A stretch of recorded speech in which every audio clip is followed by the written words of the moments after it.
Number 1, scales and broken chords. First with hands. And of course we try to prepare all the notes.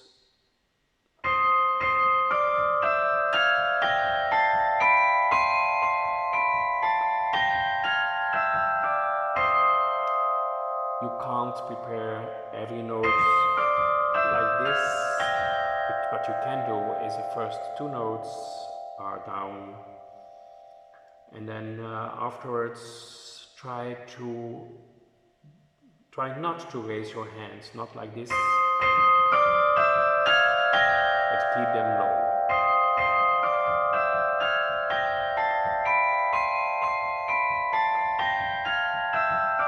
If you move your wrists in relaxed way, not like this, but like this.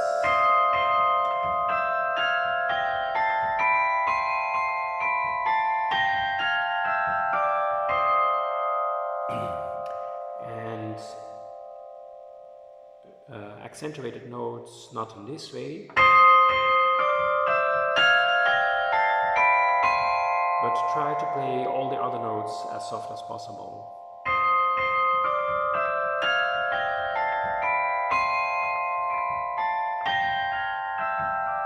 And then broken chords.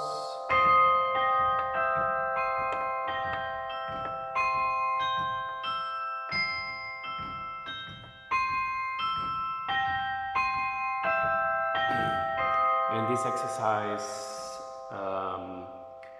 try to move and play. I will do it a little bit slower. Move, move, play, move, play.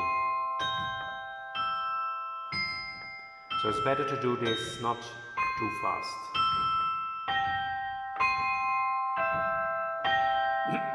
Of course, in real life, you will only be able to do this in very slow passages, but still it's good for the exercise. And you can do this exercise in different keys, of course.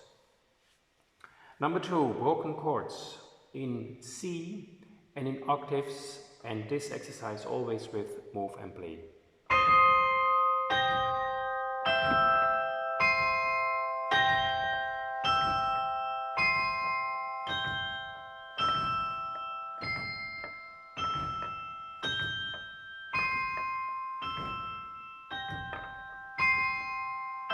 If you play this as soft as possible, then you are sure you do this in a good way.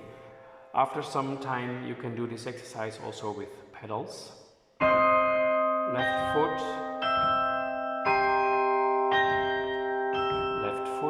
and our right foot. Left foot on the G.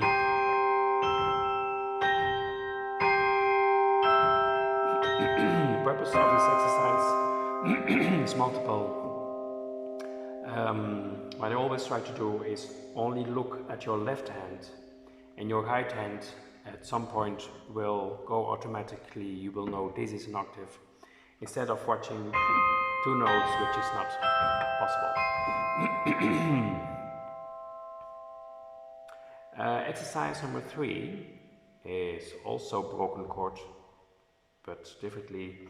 The C and E with open hand.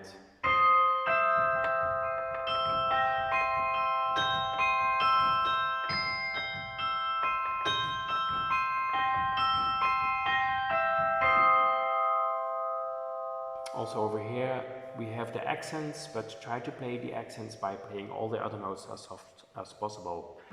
Number 4. Oh, I forgot to mention all these exercises, exercise 1 and 2, also to play them with fingers. Every time when I mention play with fingers without a number, then it means that you play one note with fingers. What I always do is have finger number 2 and 3, so thumb is number 1, 2 and 3 together, and then that the key is in the middle of both fingers. So the broken scales are also exercise number 2 with fingers and so on. When I mention fingers and then a number, then that means, like for exercise number 4, I play the C with my left hand and then finger number 2 and finger number 4. So 1, left hand with fingers and then 2, 4, 2, 4 and so on. I never use in this kind of figures finger number 3, so not 2, 3, because then I have too much tension in between the fingers. If you use 2 and 4 and then finger number 3 is just hanging in the middle. In this exercise it's important to push down, not only in this exercise but also in the real world, push down the 3 notes and then you play. If you want, you can first make a pause in between, just to make sure that you know how to do this. In real world, on a lot of caravans, you will have problems with playing softly if you do it like this. So the keys have to be pushed down. And so on. Exercise number 5, moderns.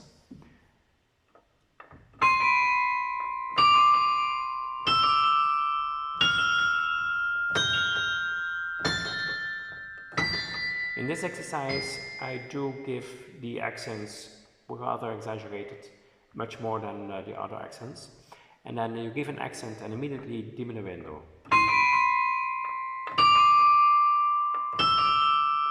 which will be also useful for Baroque trills, because they always go with diminuendo, most of them.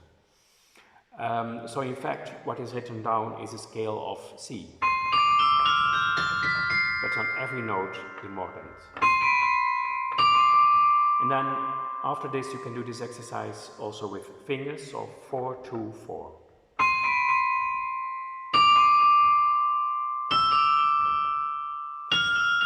So what I do is push them down, but then move and play.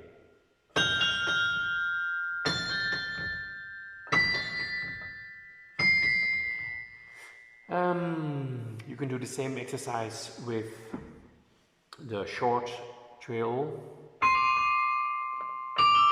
So instead of going down like the mordent, you go up. And then exercise number 6 is the long trill. Like this.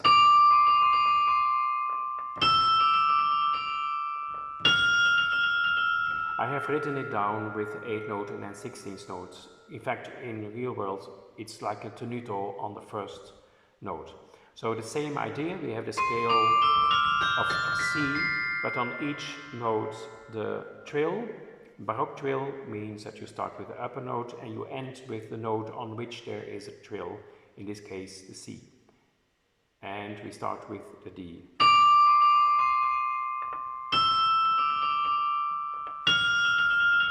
And so on. Exercise number 7. This is something that happens a lot in real world. So I've notated which hand to use, but most of the time I will use fingers. So left hand with fingers, right hand you can start with a fist, and then with the fingers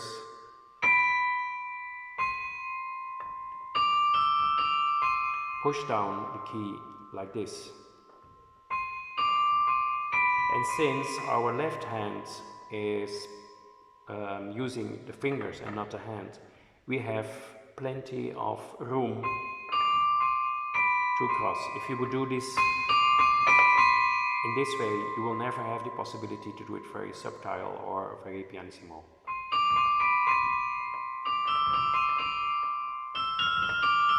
And so on. And then to go down.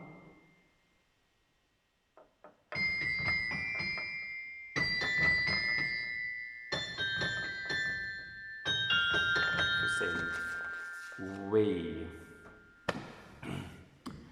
Exercise number 8 is like exercise number 4, but we are using 3 fingers of one hand. Same idea, so push down the keys, 4 keys before you're going to play them. Left hand, the C is with fingers, left, and then the right hand, 1, 2, and 4. Difficult to do this. So left hand, 1, 2, 4. Like I said also before with the other exercise, first you can do it with pauses.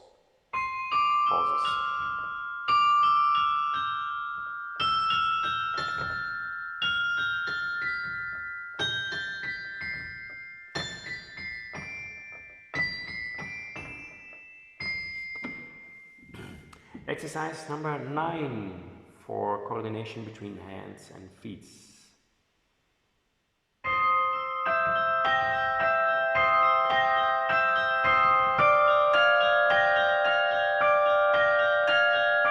You can do repeated.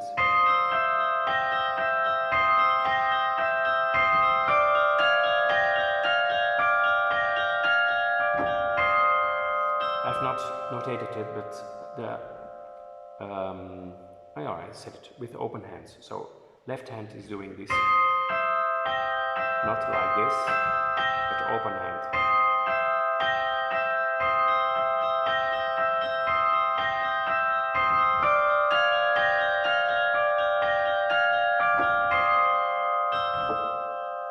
Exercise number 10 is an exercise that I still do a lot.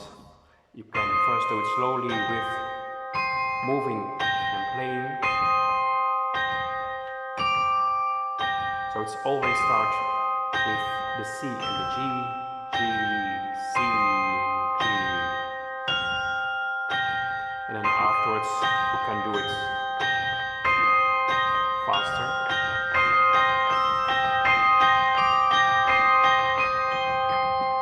And you can also do it with the pedals. So C, G.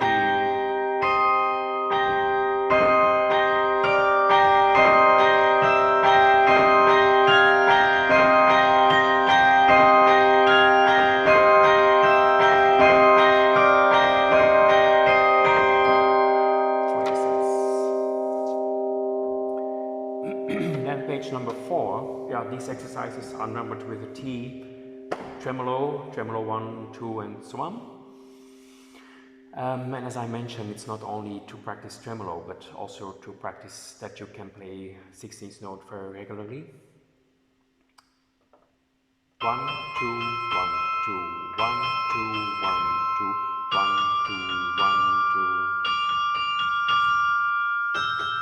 1, 2, 1, 2, 1, 2, and so on. So you go up until the C and E, and then you go down with or without repetition as you want.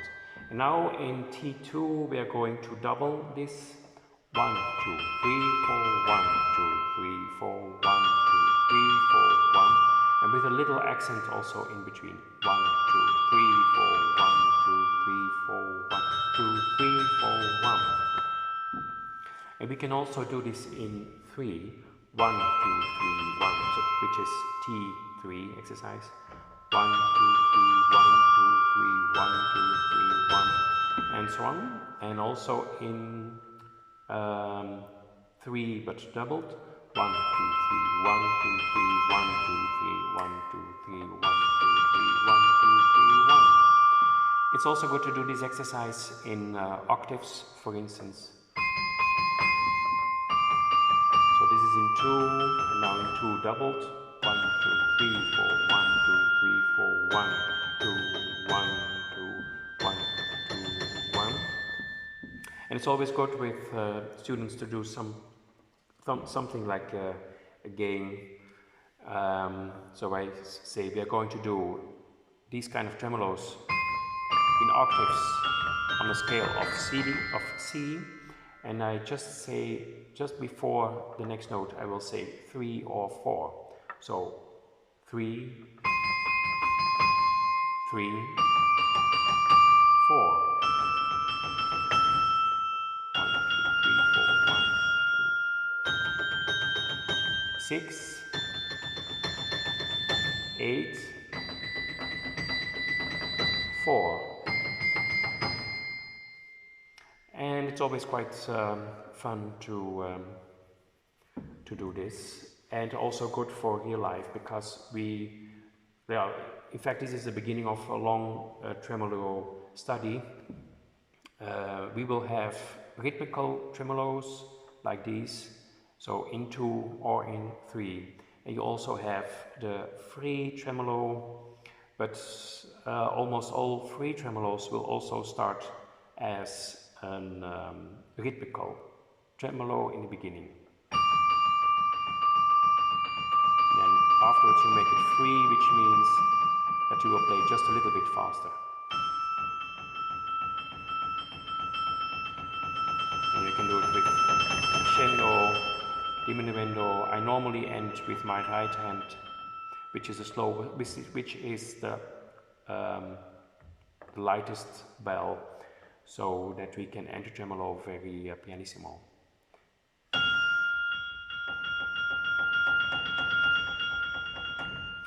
As you also see in all these exercises, when you have played the 2 notes of tremolo together, and then afterwards I will start always with my right hand, which is quite obvious because, or quite logical, because you want to start a tremolo after the first beat, pianissimo,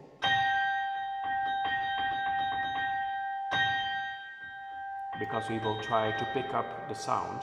So if you start after the 2 notes together, if you start with the right hand, which is the smallest bell, you have a possibility to start as soft as possible.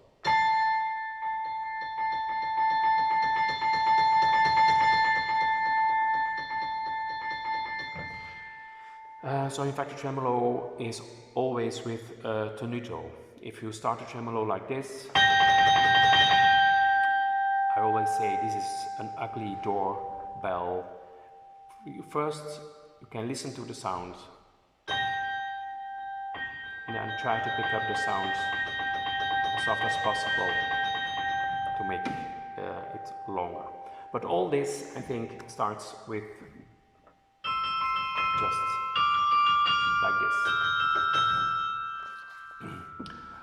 T5, yeah, from that point you can do whatever you want. This is just an exercise for continuously 16th notes.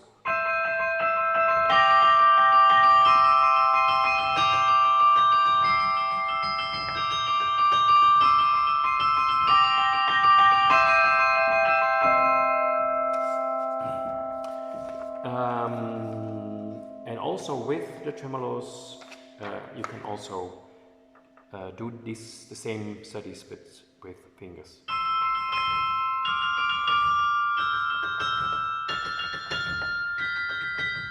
And so on. Most important thing I think is to do all these exercises not too fast, always with a good preparation.